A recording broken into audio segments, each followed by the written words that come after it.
Business financial management के सिलसिले का ये लेक्चर है रिगार्डिंग कंपोनेंट्स ऑफ इंटरेस्ट कि इंटरेस्ट रेट कैसे बनता है और इसके कौन कौन से हिस्से होते हैं।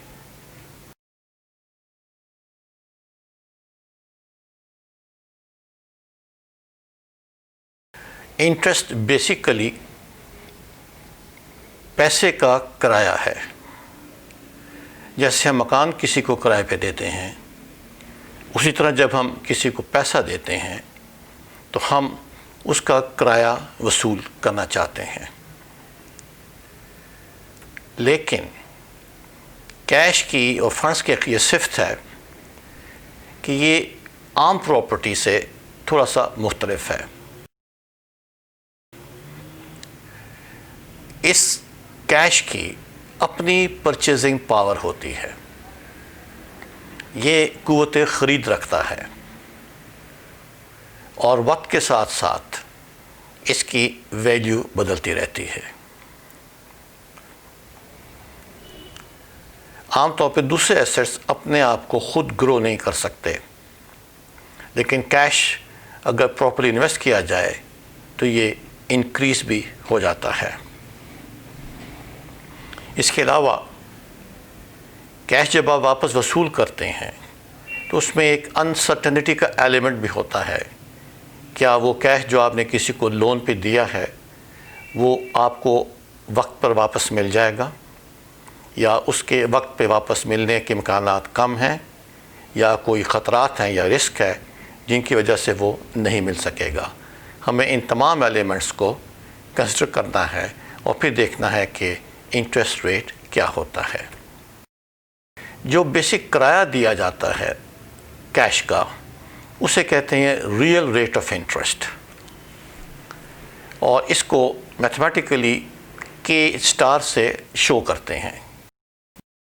इसके अलावा अगर आपने किसी पीरियड के लिए उधार दिया है तो उस पीरियड में इस कैश की परचेजिंग पावर कम या ज़्यादा हो रही है, आमतौर पर कम होती है, तो इसमें हमें रेट ऑफ इन्फ्लेशन भी ऐड करना पड़ता है।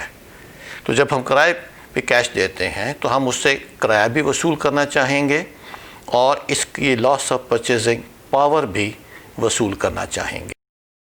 और फिर इसके अलावा जो कैश आपने दिया उसको वापस मुकम्मल तौर पे बर वक्त लेने में जो रुकावटें आ सकती हैं, जो रिस्क पैदा हो सकता है, उसके लिए भी हम कंपनसेशन के तौर के ऊपर कुछ एडिशनल प्रीमियम भी चार्ज करेंगे।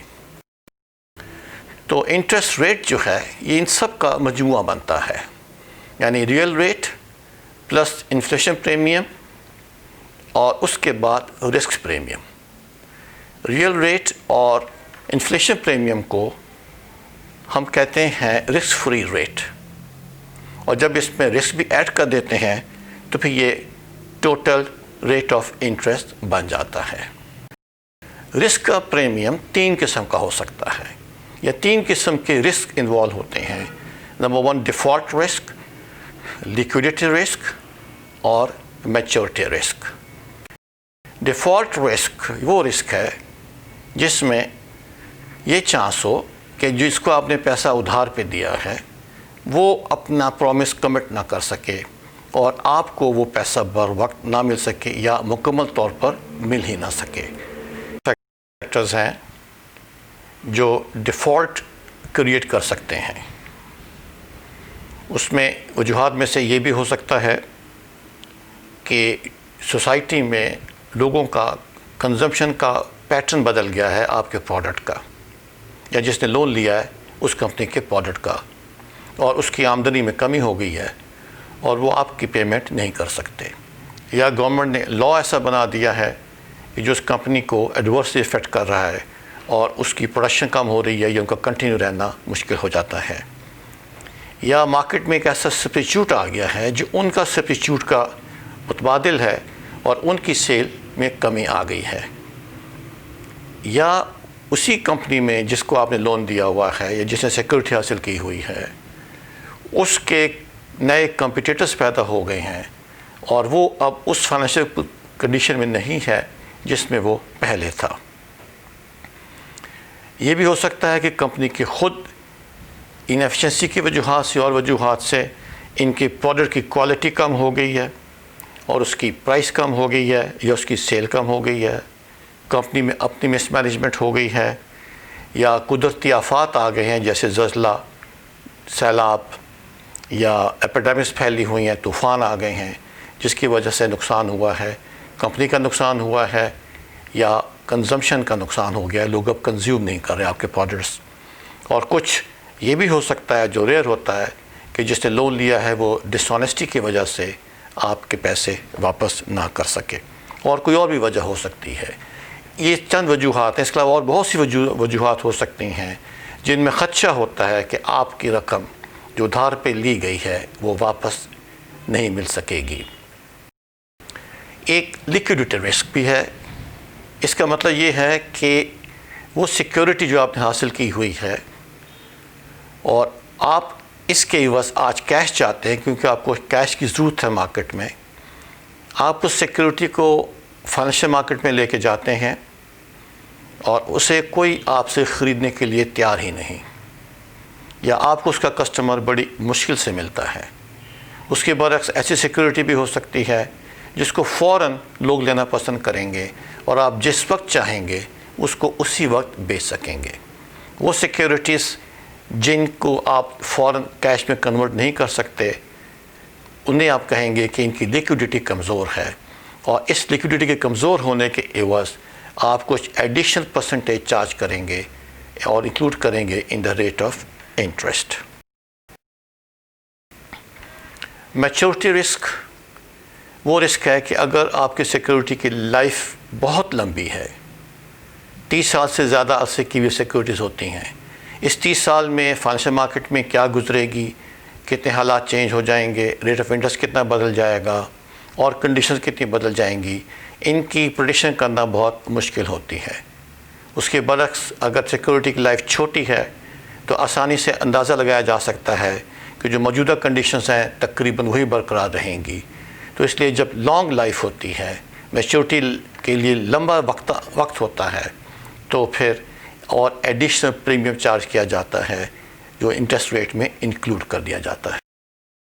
समराइज़ करते हम ये कह सकते हैं कि इंटरेस्ट के मेनली 2 कंपोनेंट्स हैं, रिस्क फ्री रेट और risk premium. Risk free rate जो है ये इक्वल है रियल रेट के और इन्फ्लेशन प्रीमियम के, और जो रिस्क प्रीमियम है इसके 3 कंपोनेंट्स हैं, default risk premium, liquidity risk premium and maturity risk premium. तो इस तरह अगर समराइज़ करें तो interest rate is equal to real rate plus inflation rate plus default risk premium plus liquidity risk premium plus maturity risk premium. जब हमने अपनी ये लेक्चर शुरू किया तो हमने बात की कि हम रियल रेट में इन्फ्लेशन ऐड करते हैं, और रियल रेट जो है वो है किराया पैसे का। ये रियल रेट ये कैसे तयन किया जाता है? रियल रेट का मालूम करना आसान नहीं। रियल रेट को इनडायरेक्टली कैलकुलेट किया जाता है। रिस्क फ्री रेट में से अगर इन्फ्लेशन रेट निकाल दिया जाए तो बाकी रियल रेट रह जाता है। अगर हम किसी ज़रिए से सोसाइटी का रिस्क फ्री रेट मालूम कर लें तो हमारे लिए काम आसान हो जाएगा। दूसरे लफ्ज़ों में ऐसी सिक्योरिटी जिसमें कोई रिस्क शामिल ना हो, और ये सिक्योरिटी सिर्फ उसी अदारे से हो सकती हैं जो सेफेस्ट काउंट होगा, रिस्क फ्री काउंट होगा। किसी भी मुल्क में, किसी भी स्टेट में गवर्नमेंट की सिक्योरिटीज़ जो हैं वो रिस्क फ्री समझी जाती हैं, और ख़ास तौर पे जो छोटी ड्यूरेशन की होती हैं उसमें कोई रिस्क इन्वॉल्व नहीं होता। गवर्नमेंट ऐसी सिक्योरिटीज़ जो शॉर्ट टर्म के लिए इशू करती है उन्हें ट्रेजरी बिल्स कहा जाता है। अगर इसमें से हम सिक्योरिटी की लाइफ की ड्यूरेशन का इन्फ्लेशन का रेट माइनस कर दें तो हमें रियल रेट ऑफ इंटरेस्ट मालूम हो जाएगा।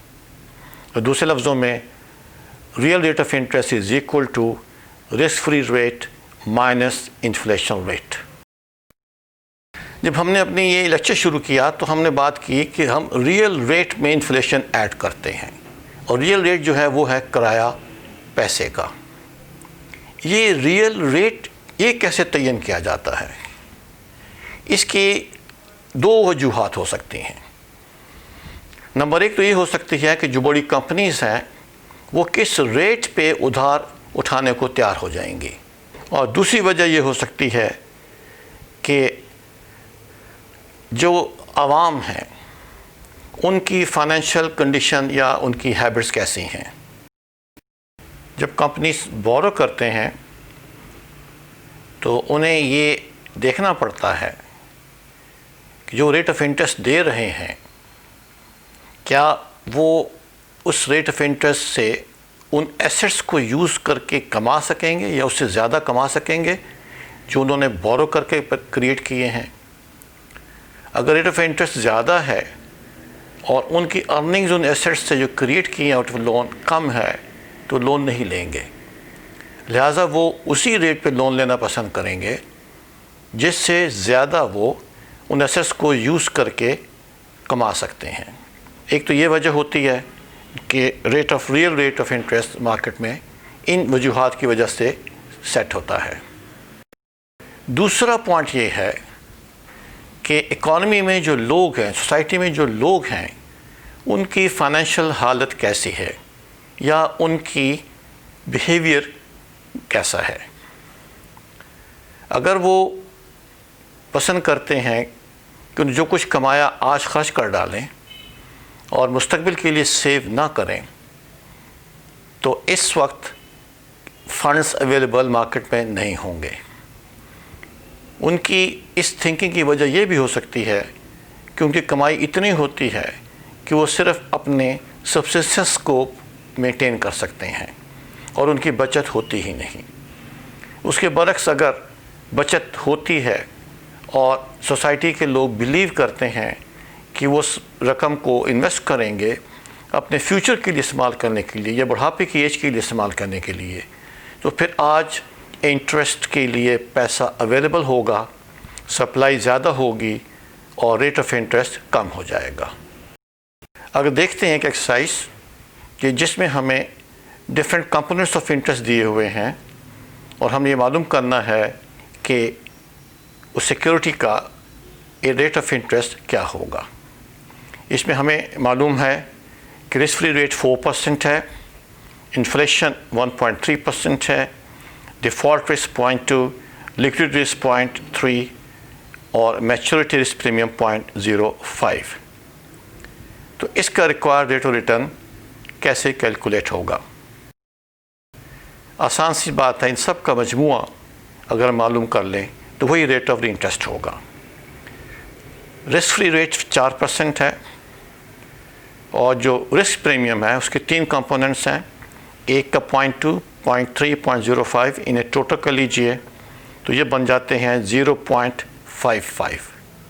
अगर आप इसको 4 पे में ऐड कर लें जो रिस्क फ्री रेट है तो हमारा रिक्वायर्ड रेट ऑफ रिटर्न हो जाएगा 4.55%। एक एक्सरसाइज और देखते हैं। इसमें हमें 7% रेट ऑफ इंटरेस्ट दिया हुआ है, रिस्क फ्री रेट भी दिया हुआ है 4% और रिस्क प्रीमियम नहीं दिया हुआ, लेकिन रिस्क प्रीमियम के कुछ कंपोनेंट्स की परसेंटेज दी हुई है और हमने रियल रेट पे ऑफ इंटरेस्ट मालूम करना है, रिस्क प्रीमियम मालूम करना है और लिक्विडिटी रिस्क प्रीमियम मालूम करना है। रियल रेट ऑफ इंटरेस्ट आराम से मालूम किया जा सकता है क्योंकि हमारे पास रिस्क फ्री रेट है, उसमें से हम अगर रेट ऑफ इन्फ्लेशन माइनस कर दें तो हमारे पास रियल रेट ऑफ इंटरेस्ट आ जाएगा, that is 4 - 1.5 is equal to 2.5%। Risk premium जो है वो टोटल रेट ऑफ इंटरेस्ट में से रिस्क फ्री रेट निकाल लें तो हमारे पास रिस्क प्रीमियम आ जाएगा, तो 7 - 4 is equal to 3%। Total risk premium जो है वो 3% है। इसमें से हमें 2 रिस्क मालूम हैं, हमें डिफ़ॉल्ट रिस्क मालूम है, मैच्योरिटी रिस्क मालूम है और हमने मालूम करना है लिक्विडिटी रिस्क प्रीमियम। तो 3% में से अगर हम इन 2 रेट्स माइनस कर दें 0.5 और 0.02, तो हमारे पास 2.48% आंसर हो जाएगा। ये होगा liquidity risk premium. Next chapter में हम पढ़ेंगे रिस्क क्या होता है और स्टैंडर्ड डेविएशन कैसे कैलकुलेट की जाती है। शुक्रिया।